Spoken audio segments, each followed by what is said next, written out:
All right, let's talk about a man whose life was, well, a failure. A writer who lived in the shadows, battling these crippling anxieties, and died pretty much broke. But then, after he's gone, that same guy becomes this absolute giant of horror fiction, a name whose influence is all over modern scary stories. We're talking about H.P. Lovecraft, and his legacy is one of the biggest puzzles in literature. It's this wild mix of mind-bending genius and just stomach-turning bigotry. So today, we're going to try and untangle that puzzle. And this quote right here, this is the key to everything.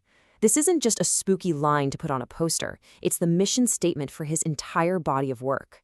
For Lovecraft, real horror wasn't some ghost rattling chains or a vampire in a spooky castle. No, the real horror was that creeping feeling that everything we think we know about the universe is dead wrong. It's the fear of what's lurking just past the edge of our senses, out there in the cold, silent, empty spaces. He tapped into a fear not of evil, but of being completely and utterly insignificant. And this, right here, is the paradox we're wrestling with. On one side, you've got the guy himself, barely scraping by, writing for these cheap pulp magazines, the ones with the crazy covers. He was skipping meals just so he could afford stamps to write letters. That was basically his social life. He died at 46, thinking he'd be totally forgotten. But then you look at today. The word Lovecraftian is a thing. His monster, Cthulhu, has somehow become a cute, squishy plush toy. And Arkham Asylum, Batman's famous loony bin, that came from him. So how on earth does a man who failed so completely in life become this massive cultural force after death? To figure that out, here's our game plan. First, we're going to dig into the wild philosophy that made his brand of horror so unique. Then, we'll take a look at the anxious, troubled life of the man behind the monsters. After that, and this is crucial, we have to face the ugliness at the heart of his work, his personal hatreds. And finally, we'll see how today's creators are wrestling with and totally transforming his very, very complicated legacy. So what was the big deal? What did Lovecraft do that was so different? Well, to put it simply, he looked at the horror of his time, all the ghosts and vampires, and basically thought it was kind of cute. He wanted to create a new kind of fear, a fear for the modern world, where science was starting to show us that the universe was way bigger, way older, and way weirder than we ever thought possible. Before Lovecraft, horror was mostly gothic. Think Edgar Allan Poe or Bram Stoker's Dracula. Sure, their monsters were evil, but you could kind of understand them. They operated on a human level, with morality and purpose. Good can fight evil, and, sometimes good actually won. Lovecraft took that entire rulebook and just chucked it into a black hole. In his universe, the scariest things aren't evil, because to be evil, they'd have to care enough about us to hate us. Instead, they just don't care at all. They're these ancient, godlike things, and all of human history is just like a tiny patch of mold to them. And this whole idea has a name: cosmic indifferentism, or cosmicism. And the key thing to get here is how much it flips the script. The horror isn't that there's a monster out there that wants to eat you. The horror is that there's nothing out there that even knows you exist. All our art, our science, our love, our wars. It's all just a meaningless little flicker in a huge, cold, uncaring universe. Think of it this way. When you walk down the sidewalk, you might accidentally step on an anthill. You don't hate the ants, you probably didn't even notice them. In Lovecraft's world, we're the ants. This line from his most famous story just nails the feeling perfectly.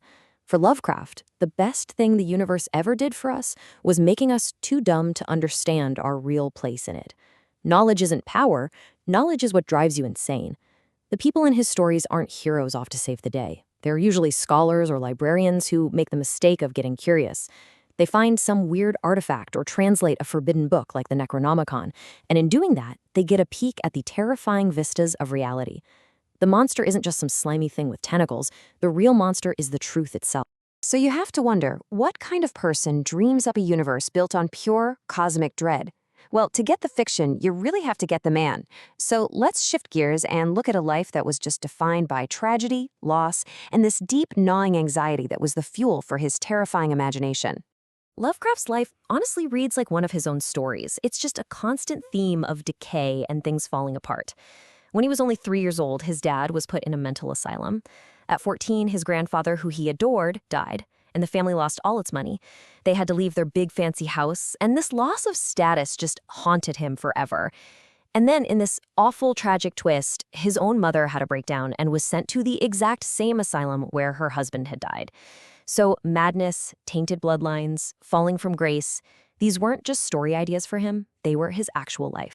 And this list of his personal fears, it's basically a roadmap to his monsters. The guy was just a walking bundle of anxieties. He was a recluse who almost never went out in the daytime. He had this bizarre, intense fear of the cold. He absolutely hated seafood, which suddenly makes a lot of sense when you read his story about a town of fish people, the Shadow over Innsmouth. Since he was a little kid, he had these horrible nightmares about what he called night gaunts, these winged, faceless things. And then there was his biggest, most toxic fear, the one that really fueled all the others. A deep, pathological fear of other people, especially immigrants and people who didn't look like him. And that brings us to the darkest, most difficult part of H.P. Lovecraft. Because that famous fear of the unknown wasn't just some abstract, philosophical idea. For him, it was personal. It was poisonous. And you just can't honestly talk about his work without facing the horror of his own hate. Okay, let's be crystal clear about this. H.P. Lovecraft was a serious hardcore racist. This isn't something you can just brush off by saying he was a man of his time. His views were extreme even for the 1920s. And more importantly, this isn't some little flaw that's separate from his fiction. In a lot of his most famous stories, his racism and his fear of foreigners are the very engine of the horror. The unknown he was scared of wasn't always from some other galaxy. A lot of the time, it was from the next town over. You can draw a straight line from his personal life right into his stories. He lived in New York City for a while, and he absolutely hated it, called it a disgusting mess of different cultures. Right after that, he writes The Horror at Red Hook, where the source of all evil is, literally, the immigrant communities he describes as a degenerate cult. And then you have The Shadow over Innsmouth, one of his horror masterpieces. The terrible secret of the town? Interbreeding between humans and these fish monsters. His personal terror of impure bloodlines becomes the actual monster of the story. For Lovecraft, the other was often the scariest thing imaginable. And if there's any doubt left about how deep this went, you just need to know one thing. It's a fact that's so ugly it just stops all debate. The name of his pet cat, a cat he'd had since he was a kid, was the N-word. Specifically, N-word man. There's no way to soften that.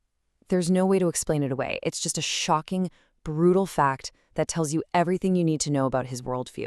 So, this leaves us with a huge problem. You've got this body of work that basically invented a new kind of horror and inspired generations of writers and filmmakers, but its foundations are built on pure hate. Which leads us to the big question for anyone who likes his stuff today.